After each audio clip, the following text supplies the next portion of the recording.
आप सभी भक्तों पर विष्णु भगवान की कृपा सदा सर्वदा बनी रहे।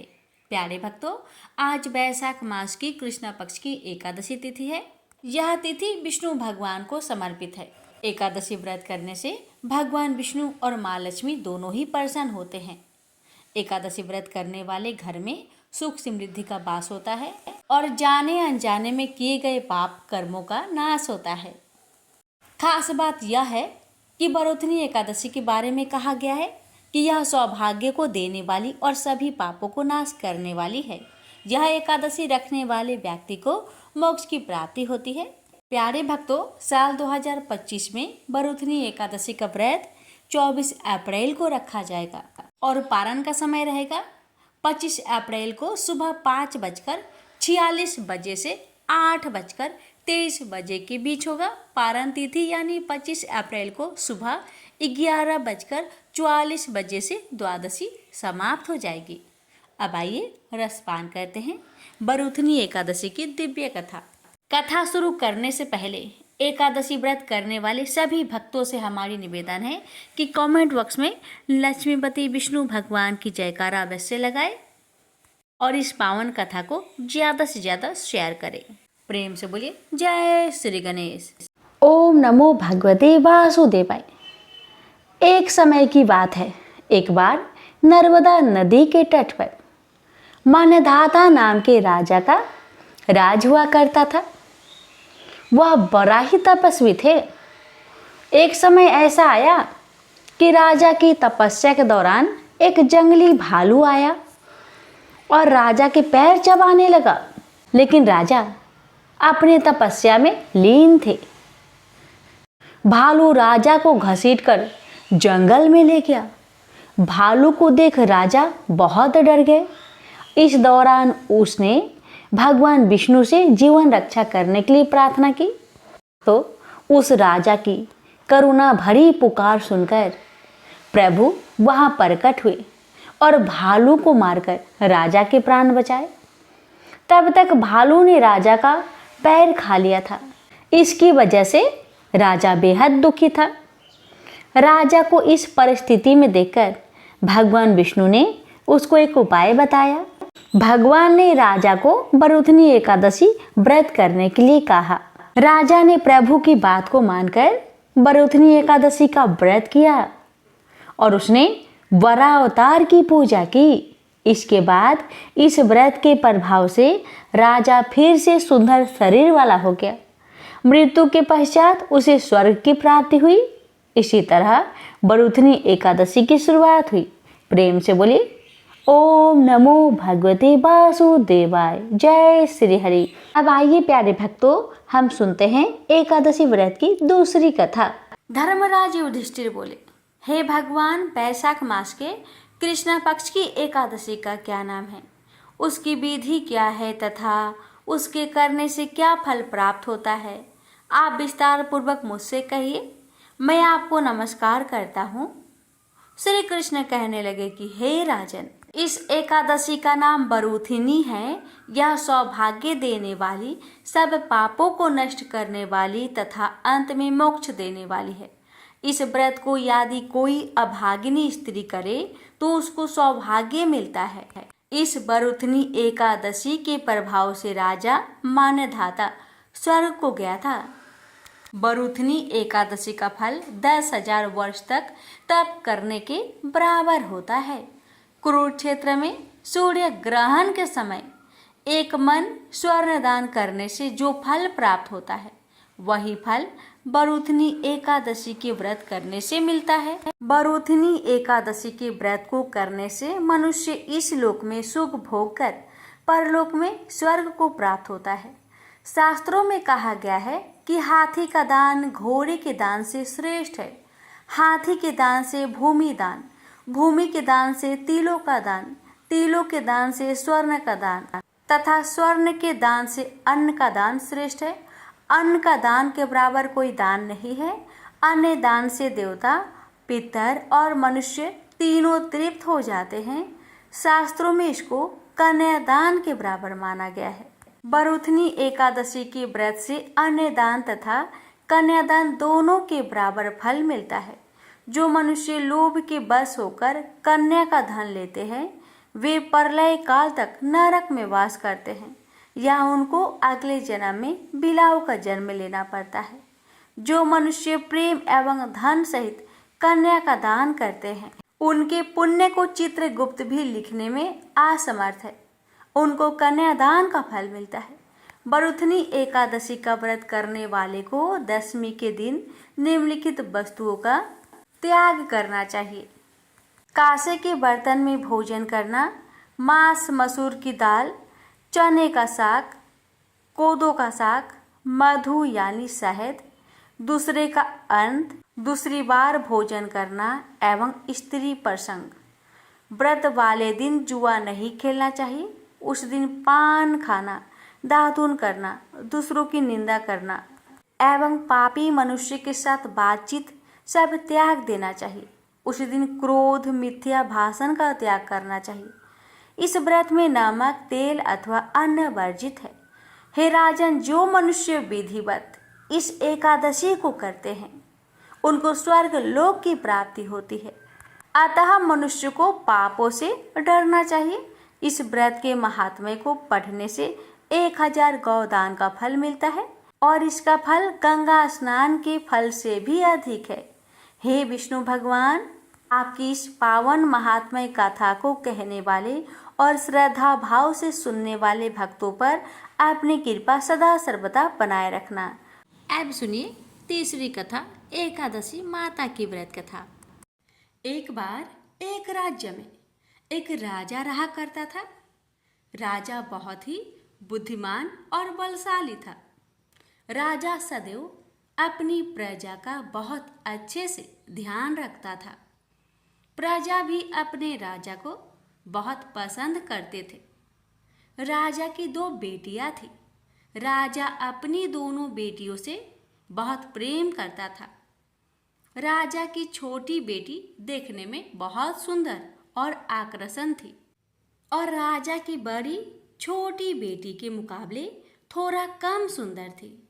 राजा की छोटी बेटी 11 माता की पूजा किया करती थी और सभी लोग राजा की छोटी बेटी से बहुत प्रेम करते थे और बहुत प्रशंसा किया करते थे। राजा भी अपनी छोटी बेटी को बड़ी बेटी से अधिक प्रेम करता था, जिस कारण राजा की बड़ी बेटी को अपनी छोटी बहन से बहुत नफरत होने लगी थी। राजा की दोनों बेटियां जब बड़ी हो गई तब एक पड़ोस राज्य में रहने वाला राजकुमार राजा की बड़ी बेटी के लिए रिश्ता लेकर आया। लेकिन जैसे ही उस राजकुमार की नज़र राजा की छोटी बेटी पर पड़ी तो वह राजकुमार राजा की छोटी बेटी पर आकर्षक हो गया और उससे पहली नज़र में ही प्रेम कर बैठा।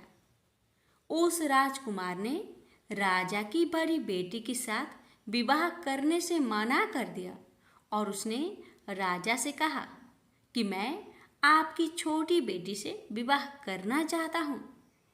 जिसके बाद राजा की बड़ी बेटी यह देखकर अपनी छोटी बहन से बहुत क्रोधित हो गई और राजा की बड़ी बेटी ने अपनी छोटी बहन को अपना सबसे बड़ा दुश्मन मान लिया। राजा की बड़ी बेटी ने अपनी छोटी बहन से बदला लेने का निर्णय लिया, जिसके लिए उसने अपनी छोटी बहन को जान से मारने का प्लान बनाया।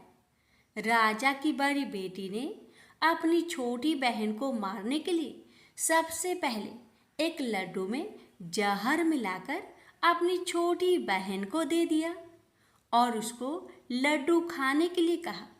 लेकिन लड्डू खाने के बाद भी छोटी बहन को कुछ नहीं हुआ। बड़ी बहन यह देखकर बहुत आश्चर्यचकित हो गई। लेकिन बड़ी बहन ने हार नहीं मानी और उसने जब रात में छोटी बहन अपने कमरे में सो रही थी तब एक मटके में सांप रखकर उस कमरे में छोड़ दिया। लेकिन सांप भी छोटी बहन का कुछ नहीं कर पाया, जिसके बाद बड़ी बहन ने अपनी छोटी बहन से कहा कि चलो हम लोग कुएं में से पानी भरकर लाते हैं। जिसके लिए वह अपनी छोटी बहन को पानी भरने के बहाने कुएं के पास ले गई और उसने अपनी छोटी बहन को कुएं में धक्का दे दिया। लेकिन छोटी बहन को तब भी कुछ नहीं हुआ, क्योंकि हर बार 11 माता उसकी रक्षा कर रही थी और उधर बड़ी बहन अपने सारे प्रयासों के बाद असफल हो रही थी, जिससे वह बहुत क्रोधित होती जा रही थी। फिर उसने अपनी छोटी बहन के पास जाकर उससे खुद ही पूछा कि मेरी छोटी बहन, तुमको पता है भगवान ने सबकी मृत्यु एक निश्चित समय पर लिखी हुई है, और कैसे तुम्हारी मृत्यु होगी क्या यह तुम जानती हो? तब छोटी बहन ने अपनी बड़ी बहन को बताया कि हाँ, मैं तो जानती हूँ मेरी मृत्यु कैसे होगी। छोटी बहन से यह सुनकर बड़ी बहन मन ही मन बहुत प्रसन्न होने लगी और उसने अपनी छोटी बहन से कहा कि तो मुझे अपनी मृत्यु का राज बताओ।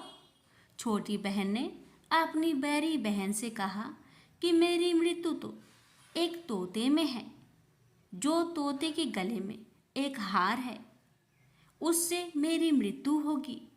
जब कोई भी व्यक्ति तोते को मारकर वह हार अपने गले में पहनेगा तो मैं मूर्छित हो जाऊंगी, और जैसे ही उस हार को अपने गले से उतारेगा तो मैं वापस से जीवित हो जाऊंगी। अपनी छोटी बहन की मृत्यु का राज जानकर बड़ी बहन बहुत ही खुश हो गई और उसने अपनी छोटी बहन को मारने के लिए उसके पालतू तोते को ढूंढना शुरू कर दिया, और छोटी बहन को इस बात का आभास हो गया था कि कोई उसकी जान लेना चाहता है, जिसके लिए वह अपने पिताजी के पास गई और उसने अपने पिताजी से कहा कि पिताजी, मेरी मृत्यु के बाद आप मुझे जलाइएगा मत, बल्कि आप मुझे अपनी पुरानी वाली हवेली में एक पलंग में लिटाकर छोड़ दीजिएगा। अपनी छोटी लड़की की यह बात सुनकर राजा बहुत आश्चर्यचकित हो गए। राजा ने अपनी छोटी बेटी से पूछा, बेटी, तुम ये क्या कह रही हो?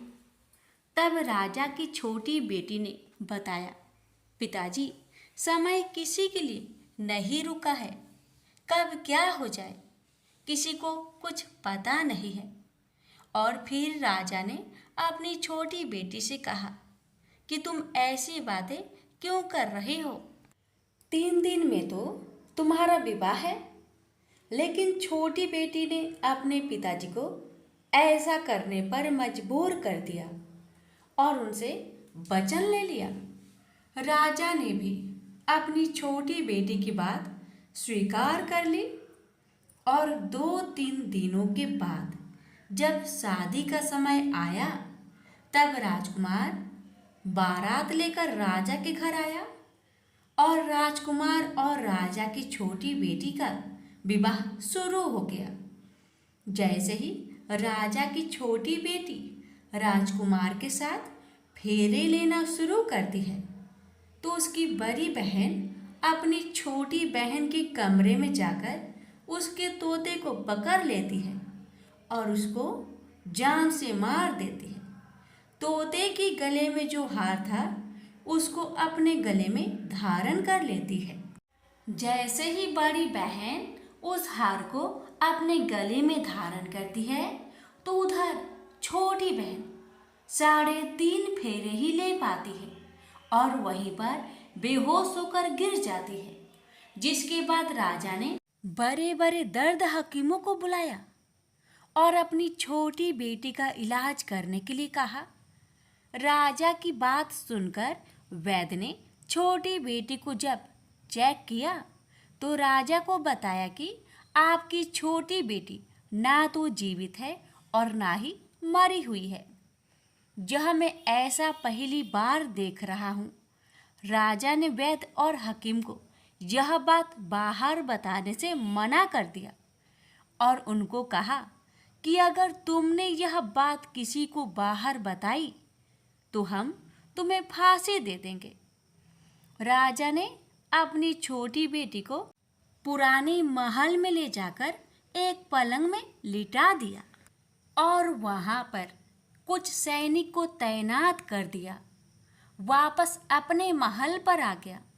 राजा की बड़ी बेटी अपने पिताजी के पास आई और कहने लगी कि पिताजी, अगर यह शादी संपन्न नहीं हुई तो आपकी इज्जत का क्या होगा? आप कहे तो आपकी इज्जत बचाने के लिए राजकुमार से शादी करने के लिए तैयार हूँ।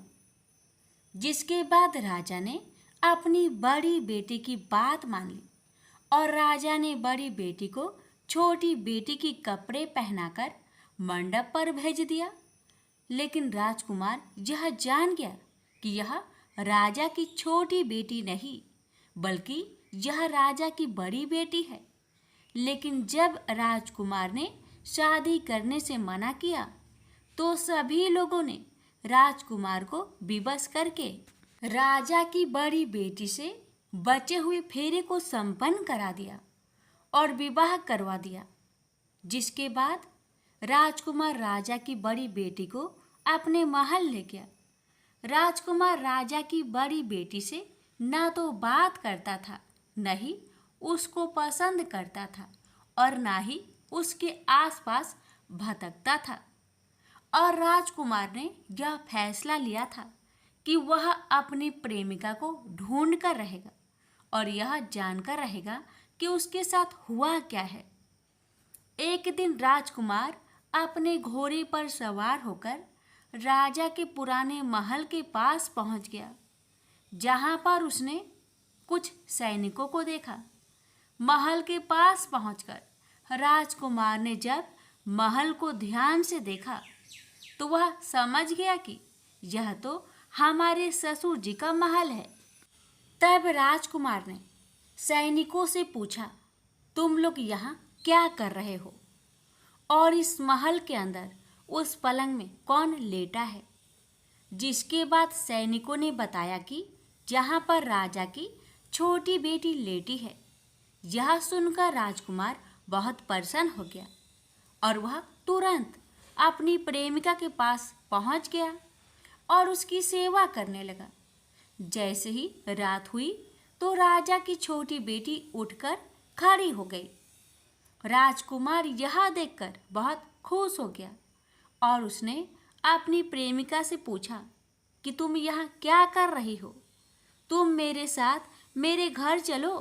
राजा की छोटी बेटी ने राजकुमार को सारी बातें बता दी कि मेरी जान एक तोते में बसी थी और मैंने यह बात सिर्फ अपनी बड़ी बहन को बताया था और मुझे पता है कि उसने ही मुझे मारने का प्रयास की है।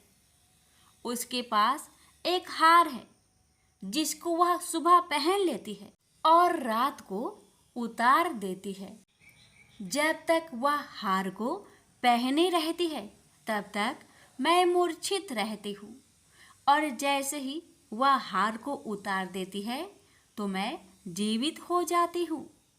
और जब तक मेरी बड़ी बहन के पास वह हार है तब तक मैं ऐसे ही जीवित और मूर्छित होती रहूँगी। अगर मेरी बड़ी बहन के पास जो हार है वह मेरे हाथ में लग जाए तो मैं हमेशा के लिए जीवित हो जाऊंगी। राजकुमार यह बात सुनकर राजा की छोटी बेटी के पास रहने का निर्णय ले लिया और अपने बचे हुए सारे फेरे उस पलंग में लेटी राजकुमार की छोटी बेटी के साथ ले लिया और अपना विवाह पूर्ण कर लिया और वहीं पर ही रहने लगा। देखते ही देखते कुछ समय में राजा की छोटी बेटी और राजकुमार की पत्नी पेट से हो गई। एक दिन राजकुमार को किसी काम से बाहर जाना पड़ा। तब छोटी बहन के पेट में बहुत तेज दर्द होने लगा, जिसके बाद उसने 11 माता का आह्वान किया। जिसके बाद वहां पर 11 माता प्रकट हुई और उन्होंने अपनी भक्तों के दर्द को दूर किया और एक पुत्र की प्राप्ति करवाई। और वहीं पर अचानक से राजकुमार भी आ गया। राजकुमार ने 11 माता को देखा तो वह आश्चर्यचकित हो गया और उसने तुरंत माता को प्रणाम किया। और 11 माता ने राजकुमार से कहा कि जब तुम्हारा बेटा 5 वर्ष का हो जाए तो तुम अपनी पत्नी का हार आकर इसके गले में डाल देना। और देखते ही देखते राजकुमार और राजा की छोटी बेटी का पुत्र 5 वर्ष का हो जाता है। तो राजकुमार अपने बेटे से कहता है कि बेटा, मैं कुछ काम से बाहर जा रहा हूँ, तुम अपनी माता का ध्यान रखना। और वहाँ से चला जाता है। राजा को बाहर निकलता देख बड़ी बहन के सैनिक देख लेते हैं और बड़ी बहन को जाकर सारी बातें बता देते हैं। जिसके बाद बड़ी बहन अपनी छोटी बहन के पुत्र को वहाँ से उठवा लेती है और उसको मरवा देती है। छोटी बेटी के पुत्र को 2 टुकड़े करवा देती है। पहला टुकड़ा चक्की के पास छुपा देती है और दूसरा टुकड़ा अपनी पलंग के नीचे रख देती है। अब 11 माता भिखारी का रूप लेकर आती हैं। एक भिखारी का रूप रखकर बड़ी बहन के पास चली जाती है। जिसके बाद वहाँ पर भिक्षा मांगने लगती है। बड़ी बहन अपने नौकरों से कहती है कि जाकर भिक्षा दे दो। लेकिन जैसे ही नौकर 11 माता को भिक्षा देने के लिए जाते हैं तो माता उन्हें मना कर देती है और कहती है कि मैं तुम्हारी महारानी से ही भिक्षा लूँगी। जिसके बाद बड़ी बहन स्वयं ही भिक्षा देने के लिए माता के पास आती है। तब माता एक बिल्ली का रूप लेकर उसके कमरे में चली जाती है और वहाँ पर छोटी बेटे के पुत्र को 2 टुकड़ों को आपस में जोड़ देती है और उसे जीवित कर देती है और उसे वहाँ से ले जाती है। राजकुमार अपने बेटे को लेकर अपनी पत्नी के पास जाता है और उससे कहता है कि तुम इसका ध्यान रखना। अगर तुम इस बच्चे को अच्छे से ध्यान रखोगी तो मैं तुमसे बात करूँगा। एक दिन राजकुमार अपने बच्चे से कहता है कि तुम मम्मी से उनके गले का हार मांग लो। जिसके बाद राजकुमार का लड़का अपनी मम्मी के पास जाता है और कहता है कि मम्मी, मुझे तुम्हारा हार चाहिए जो तुमने गले में पहन रखा है। यह सुनकर पहले तो बड़ी बहन बहुत क्रोधित होती है, पर उसको यह याद आता है कि राजकुमार ने कहा था कि अगर मैं इस बच्चे का ध्यान अच्छे से रखूंगी तो वह मुझसे बात करेंगे। जिसके कारण वह हार को उस बच्चे को दे देती है और वह तुरंत हार ले जाकर अपने पिताजी को दे देता है। और तभी राजकुमार अपने बेटे को लेकर वहाँ से जाने लगता है और अपनी पत्नी से कहता है कि तुम हमारे लिए खाना बनाकर रखना, मैं शाम को आकर तुम्हारे साथ खाऊंगा। और वह अपने बेटे को लेकर वहाँ से चला जाता है। जिसके बाद वह राजा के पास जाता है और उसको सारी बातें बता देता है। राजा अपनी बड़ी बेटी की यह करतूत सुनकर बहुत क्रोधित होते हैं और अपनी परवरिश पर ही दोष देने लगते हैं और राजकुमार को अपनी छोटी बेटी के साथ रहने के लिए आदेश देते हैं। 11 माता ने जैसी कृपा छोटी बेटी पर की, वैसी ही कृपा अपने सभी भक्तों पर करना, हर कष्टों को दूर करना। प्रेम से बोलिए एकादशी माता की जय। इस कथा को हर एकादशी व्रत कथा के साथ जरूर सुनना चाहिए। इससे लक्ष्मी नारायण एकादशी माता की विशेष कृपा प्राप्त होती है। प्रेम से बोलिए लक्ष्मी नारायण की जय, एकादशी माता की जय। सुनेंगे चौथी कथा, माँ तुलसी की दिव्य कथा। इस कथा के अनुसार एक कुटुंब में ननद तथा भाभी साथ रहती थी। ननद का विवाह अभी नहीं हुआ था। वह तुलसी के पौधे की बहुत सेवा करती थी, लेकिन उसकी भाभी को यह सब बिल्कुल भी पसंद नहीं था। जब कभी उसकी भाभी को अत्यधिक क्रोध आता, तब वह उसे ताना देते हुए कहती कि जब तुम्हारा विवाह होगा तो मैं तुलसी ही बारातियों को खाने को दूंगी और तुम्हारे दहेज में भी तुलसी ही दूंगी। कुछ समय बीत जाने पर ननद का विवाह पक्का हुआ। विवाह के दिन भाभी ने अपनी कथनी अनुसार बारातियों के सामने तुलसी का गमला फोड़ दिया और खाने के लिए कहा। तुलसी की कृपा से वह फूटा हुआ गमला अनेक स्वादिष्ट पकवानों में बदल गया। भाभी ने गहनों के नाम पर तुलसी की मंजरी से बने गहने पहना दिए। वह सब भी सुंदर सोने जवारत में बदल गए। भाभी ने वस्त्रों के स्थान पर तुलसी का जनेऊ रख दिया। वह रेशमी तथा सुंदर वस्त्रों में बदल गया। ननद की ससुराल में उसके दहेज की बहुत प्रशंसा की गई। यह बात भाभी के कान तक भी पहुंची। उसे बहुत आश्चर्य हुआ। उसे अब तुलसी माता की पूजा का महत्व समझ आया। भाभी की एक लड़की थी। वह अपनी लड़की से कहने लगी कि तुम भी तुलसी की सेवा किया करो, तुम्हें भी बुआ की तरह फल मिलेगा। वह जबरदस्ती अपनी लड़की से सेवा करने को कहती, लेकिन लड़की का मन तुलसी सेवा में नहीं लगता था। लड़की के बड़े होने पर उसके विवाह का समय आता है।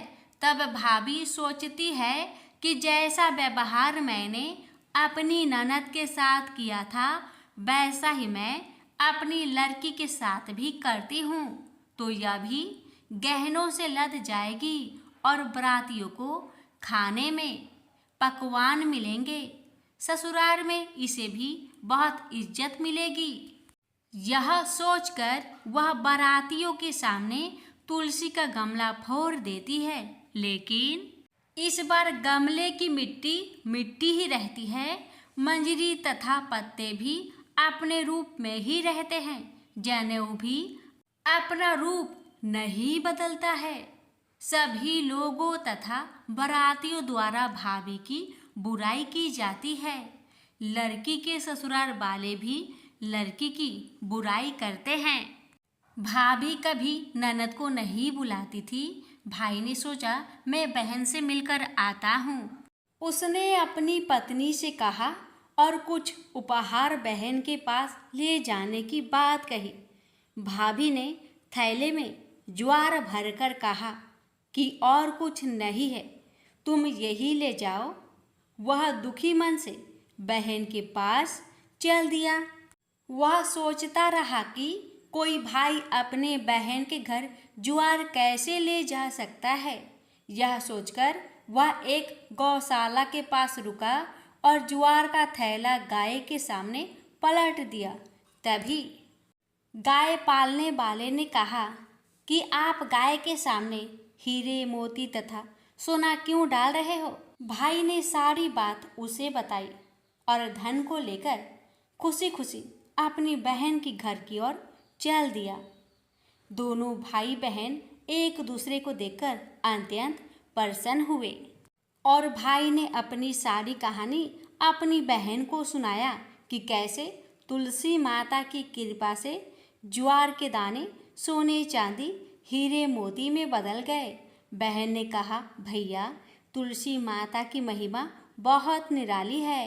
भाभी से जाकर कहना कि भाभी भी तुलसी माता की पूजन किया करे। तुलसी माता की कृपा से हर मनोकामना पूरी होती है। प्रेम से बोलिए तुलसी मैया की जय। हे तुलसी महारानी, आप अपनी सभी भक्तों पर अपनी कृपा सदा सर्वदा बनाए रखना। आपकी कथा सुनने वाले, हुक्कार भरने वाले और कथा कहने वाले पर अपनी कृपा सदा सर्वदा बनाए रखना। अंतिम एवं पांचवी कथा गणेश जी की। एक बुढ़िया माई थी, मिट्टी के गणेश जी की पूजा करती थी। रोज बनाए रोज गल जाए। एक सेठ का मकान बन रहा था तो बुढ़िया बोली, पत्थर का गणेश बना दो।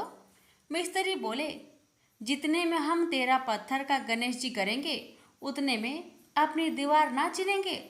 बुढ़िया बोली, राम करे तुम्हारी दीवार टेढ़ी हो जाए। अब उनकी दीवार टेढ़ी हो गई। वो चिने और ढा देवे, चिने और ढा देवे। इस तरह करते करते शाम हो गई। शाम को सेठ आया। उसने कहा, आज कुछ भी नहीं किया। मिस्त्री कहने लगे कि एक बुढ़िया आई थी, वो कह रही थी मेरा पत्थर का गणेश कर दो। हमने नहीं करा तो उसने कहा तुम्हारी दीवार टेढ़ी हो जाए। तब से दीवार सीधी नहीं बन रही है। बनाते हैं और ढा देते हैं। सेठ ने बुढ़िया बुलवाई। सेठ ने कहा, हम तेरा सोना का गणेश गढ़ देंगे, हमारी दीवार सीधी कर दो। सेठ ने बुढ़िया को सोने का गणेश गढ़ा दिया। सेठ की दीवार सीधी हो गई। जैसे सेठ की दीवार सीधी की, वैसे ही हे भगवान सबकी करना।